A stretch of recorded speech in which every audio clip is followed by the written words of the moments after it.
মানব জীবনের প্রকৃত সফলতা একটাই, আল্লাহ তাআলার সন্তুষ্টি অর্জন।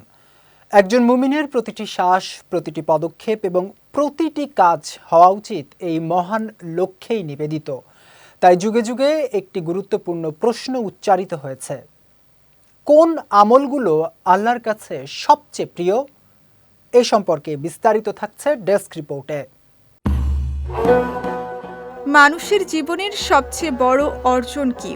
তা হলো আল্লাহর সন্তুষ্টি।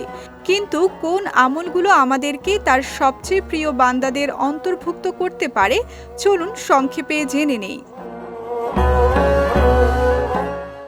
নামাজ ইসলামের স্তম্ভ এবং আল্লাহর কাছে সবচেয়ে প্রিয় আমলগুলোর একটি।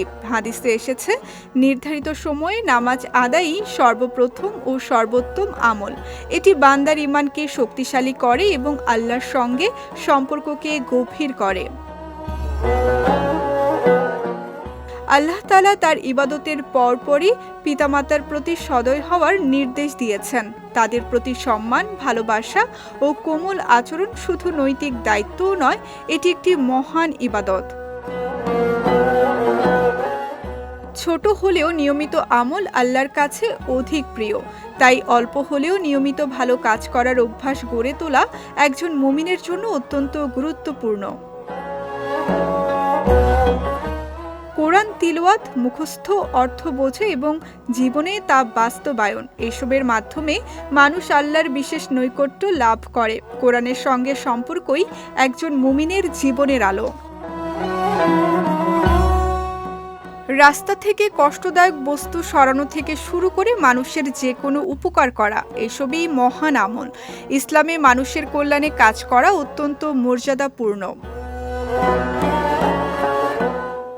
মানুষকে সত্যের পথে আহ্বান করা, ইসলামের বার্তা পৌঁছে দেওয়া, এটি অত্যন্ত সম্মানজনক কাজ। একজন দায়ী মানুষের হৃদয়ে আলো জ্বালাতে ভূমিকা রাখে। ঋণগ্রস্ত বা বিপদে থাকা মানুষকে সময় দেওয়া বা সাহায্য করা আল্লাহর কাছে অত্যন্ত প্রিয়। এটি মানবতার এক উজ্জ্বল দৃষ্টান্ত। কাউকে আনন্দ দেওয়া, তার কষ্ট দূর করা, ক্ষুধার্তকে খাদ্য দেওয়া, এসব কাজ আল্লাহর কাছে অত্যন্ত প্রিয়। মানুষের কল্যাণেই লুকিয়ে আছে প্রকৃত ইবাদতের সৌন্দর্য। জিকির হৃদয়কে প্রশান্ত করে, পাপ মোচন করে এবং ঈমানকে দৃঢ় করে। সর্বদা আল্লাহর স্মরণে থাকা একজন মুমিনের অন্যতম বৈশিষ্ট্য।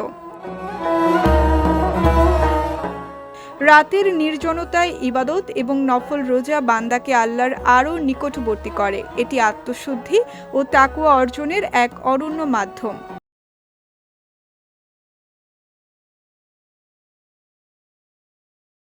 যে ব্যক্তি আন্তরিকতা, একনিষ্ঠতা ও নিয়মিততার সঙ্গে এসব আমল পালন করে, সে দুনিয়া ও আখিরাতে প্রকৃত সফলতা অর্জন করে। আল্লাহ আমাদের সবাইকে তার প্রিয় বান্দাদের অন্তর্ভুক্ত হওয়ার তৌফিক দান করুন। বিজয় টিভি নিউজ ডেস্ক।